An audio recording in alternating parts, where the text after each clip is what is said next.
Welcome once again to Lehto's Law. Here's Steve Lehto. Guy named Steve sent me an article from West Virginia.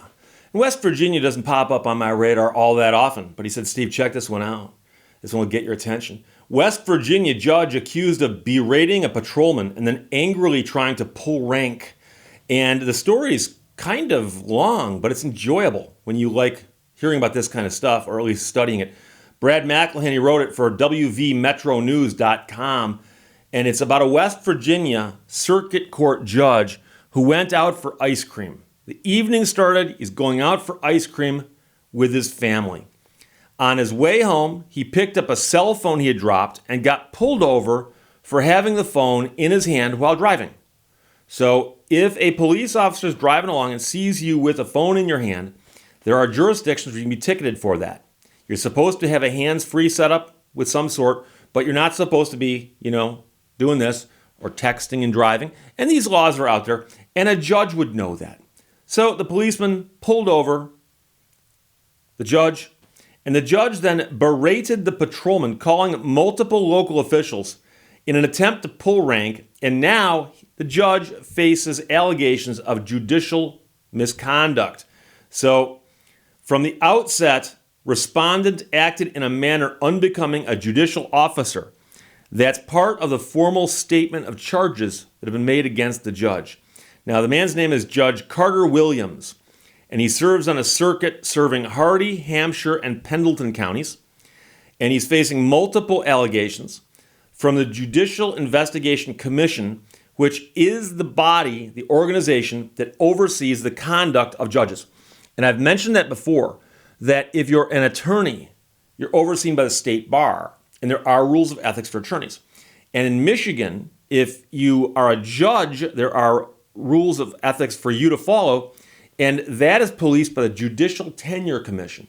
And most states have got some organization that oversees judges, even though they are often attorneys, most of them are, they are held to a higher standard than the simple standards that attorneys are held to. So judges are held to a higher standard, and here the allegation is the misconduct. So they say there's enough probable cause that the case is set to go before the Judicial Hearing Board in February. Now, Judge Williams has the right to file a response to the allegations. And depending on what happens here, he faces a range of punishment, which could start with simply, you did nothing wrong, to slap on the wrist, some kind of public censure. And then it could go all the way up to his loss of a law license and presumably being kicked off the bench. Now, the state Supreme Court will have the final word on that. That is true in most states.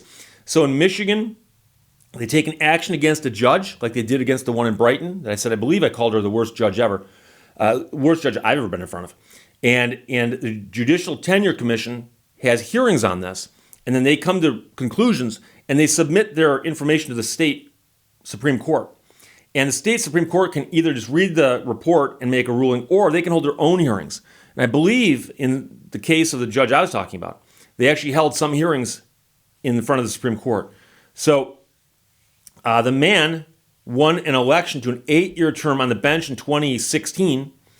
He's had a long legal career in private practice and has also worked at the AG's office. And he would be up for re-election in 2024. Speaking to the local Hampshire Review newspaper the year he first ran, he reflected on how his experiences as an assistant prosecutor underscored the value of public service. That was the point where I really started thinking about what responsibility you have to public trust, he said, representing the people and representing the community. In that same interview, he described what his philosophy would be as a judge. A judge sets the tone for the court system. I think a judge's demeanor, their temperament, and the way they conduct themselves can create a healthy climate, a productive climate, an efficient climate for the court system.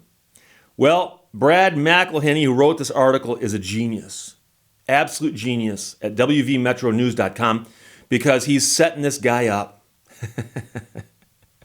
He's quoting the judge on what he said he would do as judge, and he would set these things up so there'd be an efficient climate for the court system, productive, healthy, and the judge's demeanor and their temperament and how they conduct themselves is oh so important. So let's now discuss what the judge does and whether he actually lives by his own words. On this past July 11th, went with his family to the newly opened ice cream parlor in Moorfield. After they finished, he left in his own vehicle. He says he misplaced his cell phone at some point, and according to the complaint, it either rang or he heard it rattling underneath his seat. So he picked it up. About 7:25 p.m., a Moorfield police officer was on road patrol and saw the judge drive by with a cell phone in his right hand. Now, the officer was wearing a body camera and performed a stop on the judge. According to the charges, the judge immediately identified himself as Judge Williams. Then Judge Williams asked in an angry tone why he had been stopped. Officer Johnson twice asked for license, registration, and insurance. The judge said he had done nothing wrong, and the second time he replied, "I'm not going to give you my license and registration." So ask yourself whether that is the proper behavior and demeanor for a judge. The judge then accused the officer of being on his own cell phone while on duty. The officer replied that officers are actually allowed to use cell phones on official business. And the judge responded, "No, not on official business." But then he finally handed over his license and registration. So the interesting thing here is that this is all being captured on a body camera. And the judge should know that, you'd think. So the officer asked the judge why he was so uptight. And the judge responded that it was because he was irritated that he'd been pulled over for no reason. For no reason. The judge continued, "You just pulled me over for no reason. Pulled me over for no reason. Give me a ticket." I'm quoting that, by the way. "You pulled me over for no reason. Pulled me over for no reason. Give me a ticket." When the officer returned to the patrol car, he discovered that the judge's driver's license had expired months earlier on the judge's birthday. So the judge is driving on an expired license. Now, again, that's not the crime of the century. And by the way, neither is talking on your cell phone. Cop pulls you over for talking on your cell phone, you just take the ticket. And especially if you were. And if you're on an expired driver's license and they got you for that, guess what? That's an easy one to prove. Your driver's license has got a date on it. Is that date in the future or in the past? It's in the past. Okay, it's expired. You're done. So while the police officer was running the license, the judge called the police lieutenant who was off duty. This is the first of several instances where the judge referred to Johnson, who is black, as your boy. Your boy. Your boy pulled me over for being on my cell phone, and I wasn't on my cell phone, the judge told the lieutenant. The lieutenant told the judge to calm down, assuring him that she would call the officer and tell him not to write a ticket. She got a hold of the officer, who was still in the patrol car, and then the lieutenant got back on the line with the judge and could hear as the officer approached the vehicle a second time. The judge told the officer, "You can write me a ticket or not, I don't care. I'll take it up to town and we'll go to trial, buddy. That's fine with me, and I'll tell you what, the next time I see any of you on the phone, I'm stopping right there and calling the state police. Any of you." The officer started to hand the judge back his registration and insurance. And he tried to tell the judge, "By the way, your driver's license has expired." Now, the charges indicate that the judge grabbed the license and drove off without waiting for the officer to release him. So that's the end of the story, right? No. There's more. There's more. Just a few minutes later, the judge called the police chief, who was off duty. Now, the chief didn't recognize the number, but the judge made identification easy by identifying himself by saying that he was the judge. And then he said, "I just had words with one of your boys." One of your boys. The police chief later told investigators that the more the judge spoke, the more agitated he became. The judge told the chief that he often observed the local police officers on their phones. And the judge told the chief that he was tired of being disrespected. And the chief responded that if anyone was being disrespectful, it was the judge. Eventually, he told the judge not to call while he was at home spending time with his family. The judge replied by hanging up on the chief. So you go, Steve, it must have ended there, right? No. The judge then called the former police chief at home. So he got nowhere with the current police chief. He's going to call the former police chief. Maybe that guy was chief back when this guy had a license. Who knows? So the former police chief told the judge that he had retired and was no longer a police chief. The judge responded that he just needed to talk to somebody. And he thought that was odd because they were just acquaintances. So in relaying his side, the judge claimed that the officer should not even be on the force.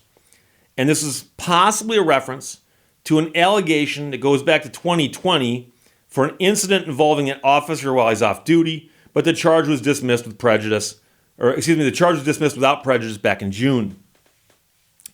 The judge told the former chief that the Moorfield Police Department is comprised of a bunch of boys and that is run by a boy. And again, the word boy is in quotes because they are directly quoting what the judge said about the police officers. The judge told the former chief that he let some of the Moorfield Police Department cases go through, even though he probably shouldn't have, and that he might change his position in future cases. So if that statement is true, he's saying, cases have come before me and I gave them special preference because they involve the police officers. I might not give them special preference anymore. And both of those statements have issues with them. So about 8:15, the judge called the lieutenant again. And the judge told the lieutenant he had never been treated so badly as a circuit judge. Well, the lieutenant told the judicial investigators that the judge couldn't believe my boy wouldn't take his word for it. In contrast, the judge told the lieutenant that a state trooper recently pulled him over for driving without a seatbelt, but let him go. So the state troopers let me go, you guys should let me go. The judge told the lieutenant that his treatment by Officer Johnson made him question the Moorfield police cases that had come before him. So again, we're getting this veiled threat.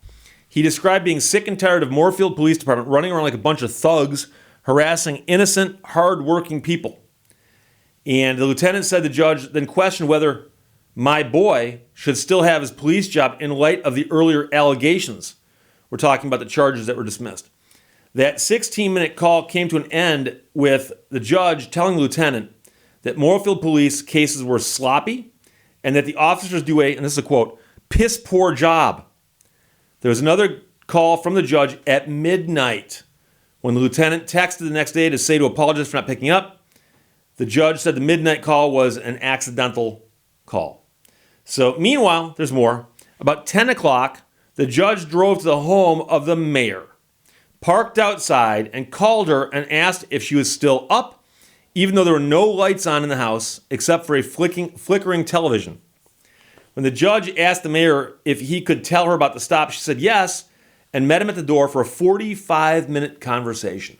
45 minutes. Williams described wanting to file a complaint, said he'd like the mayor to look at it, and complained that the Moorfield Police Department was made up of young boys. The judge gave more of his side, adding that he'd been pulled over twice in roughly the past year and a half. One of those stops was by Officer Johnson, who had pulled the judge over for running a stop sign, but did not issue a ticket. And by the way, I don't believe he was ticketed in this incident either. He was stopped, questioned, and the cop let him go, even though he had an expired driver's license. The mayor told the judge he would look at the body cam video in the morning. The judge told the mayor he had been an asshole during the evening's traffic stop. And that is a quote. That's the word he used to describe himself. So he admitted that he was out of line in how he behaved. So the chief went to the prosecutor to see about filing a motion to disqualify the judge from hearing any Moorfield Police Department cases in the future. The prosecutor, who then examined the body camera video, wasn't sure what to do. He contacted a former circuit judge who advised him to gather all information and take it to the chief circuit judge of neighboring Hampshire County, along with the Office of Disciplinary Counsel. When the judge heard about this, he expressed desire to report himself. And the judge called the Office of Disciplinary Counsel in July. The office was already working on the case, but informed the judge that if he wanted to, he could go ahead and file his own report. He acknowledged being angry at the stop and identifying himself to the officer as the judge.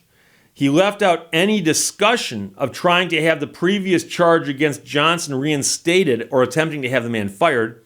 And then the judge followed up with another letter a day or two later.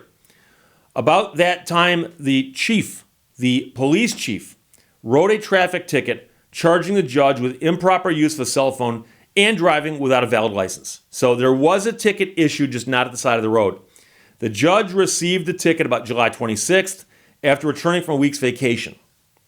The judicial complaint against Williams cites even more traffic stops. Judicial investigators concluded there's probable cause that the judge engaged in a pattern and practice of using his public office for private gain and for violating state traffic laws. And so if a police officer pulls a guy over and the guy goes, "Hey, I'm Judge Williams," and the police officer now in this context says, "Oh, you are." If they cut him a break because he's made a threat or some kind of suggestion that it'll either hurt them if they do or it'll help them if they don't, there's a problem there. So in this context, they're not just routine tickets. They reflect allegations that Williams abuses his position as judge. The allegations now include running afoul of compliance with the law, undermining confidence in the judiciary, eroding the prestige of judicial office, diminishing the ideals of impartiality and fairness, and violating codes of judicial and professional conduct. And it all arose because of a couple basic traffic stops. So I'm not going to get into all of this. And right now, that's where it stands. So there are these pending allegations. And judicial tenure commissions and their equivalents in other states often do work deliberately, and that's code for slowly. And the good news is that they often come to the right results. I've seen it happen. So you have a major problem here because it starts with the man's driver's license expired. That was actually the first thing that happened in this story chronologically. The man's driver's license expired. So his driver's license expires, and he doesn't bother getting it renewed. We don't know why, but presumably they send you a notice. I know that in Michigan you get a notice in the mail. It says, "Hey, your driver's license is about to expire. Here's what you must do to, keep it going." And it depends on how long it's been. Sometimes you can do that by mail. Sometimes they make it come in, but it depends. It depends. So the first thing that happened was his driver's license expired. Then he gets pulled over because a police officer sees him driving with a cell phone in his hand. I don't think I heard anywhere in there that he denied that he did it. His excuse was, "I see you guys doing it all the time." Now, I've had people tell me that. They go, "Steve, cops break the law all the time.